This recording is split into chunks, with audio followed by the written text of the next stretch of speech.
নমস্কার দর্শক বন্ধুরা, আমি ঘরোয়া রান্নাঘর থেকে অপর্ণা বলছি। আজকে আপনাদের জন্য একটা রেসিপি নিয়ে এসেছি, পটলের তরকারি। এই পটল তো এখন অফ সিজন হয়ে যাচ্ছে, শীতের সময়, এরপরে আর খুব একটা পাওয়া যায় না। আমি পটলের পোস্তর একটা রেসিপি দিয়েছি, পটলের ডালনাও দিয়েছি, আপনারা ডেসক্রিপশন খুললে দেখতে পাবেন।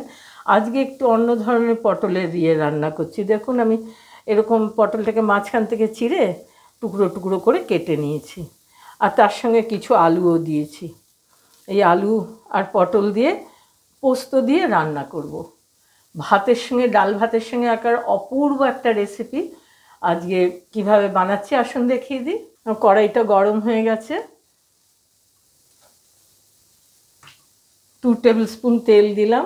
আন্দাজে মনে হলেও একটা আন্দাজ হয়ে যায় রান্না করতে করতে, মাপটা দেখে নিন আপনারাও।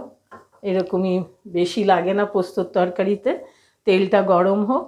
তেলটা গরম হয়ে গেছে, একটা আলু দিলাম, বুঝতে পারছি।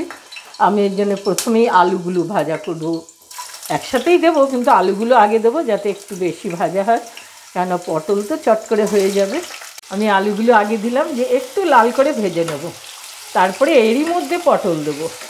দুটোই একসাথে ভাজা হবে, তো আলুটাকে একটু আগে ভেজে নিলে ভালো হয়।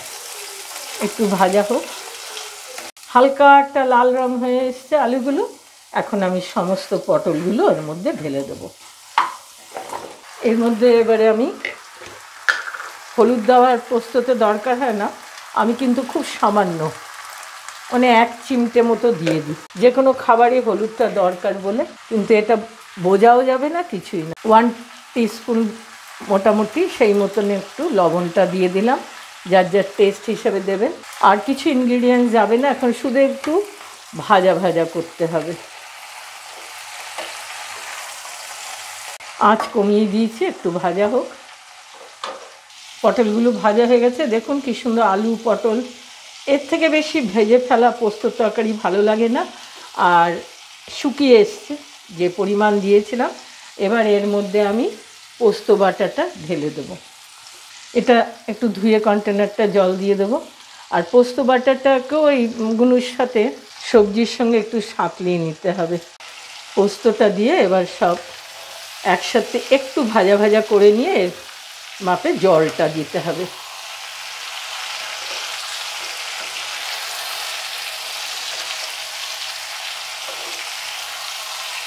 মোটামুটি ভাজা করে নিয়েছি আমি। এবার আমি জলটা দিয়ে দিই, কন্টেনারটা ধুয়ে। এই মাপের জল দিলাম যে আলু পটলটা সেদ্ধ হয়ে যাবে। আর শুকনো শুকনো, একদম ওই রসা ভাবটা আমার ভালো লাগে না, পোস্তর তরকারি একটু শুকনো হলেই ভালো হয়। এবার আমি 1 টিস্পুন চিনি দিয়ে দেবো, মিষ্টি পোস্তর তরকারিতে দিতেই হয়, সেটা দিয়ে দিলাম। সব শুদ্ধ নেড়ে এবার আমি ঢাকা দিয়ে দেবো কিছুক্ষণের জন্য, 5 মিনিট। 5 মিনিট পরে ফিরে আসছি।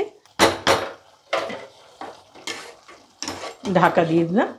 দর্শক বন্ধুরা, আমার এই আলু পটলের পোস্তর রেসিপিটা কমপ্লিট হয়ে গেল। আমি এখন গ্যাসটাকে অফ করে দিলাম।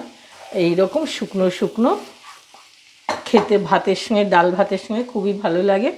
আমি এই রেসিপিটা এবার কন্টেনারে ঢেলে নিচ্ছি। দর্শক বন্ধুরা, আমরা তো নানা রকমভাবেই ঝিঙে পোস্ত, আলু পোস্ত, পটল পোস্ত, অনেক রকম পোস্তরই খাই। এইভাবে ছোট ছোট করে পটল পোস্ত করে নিলে আলুর সাথে খুবই খেতে ভালো লাগবে, একটা উপাদেয় রেসিপি।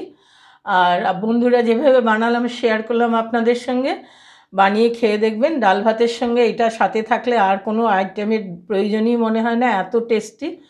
আমি ভিডিওটা আপনাদের ভালো লাগলে লাইক করবেন, নতুন বন্ধুরা বেল আইকনটা টিপে দেন সাবস্ক্রাইব করে। বন্ধুরা অনেকের সঙ্গে শেয়ার করবেন, যেইভাবে দেখলাম সেইভাবে বানিয়ে খাবেন। ভালো থাকবেন, আজকের মতো রাখছি।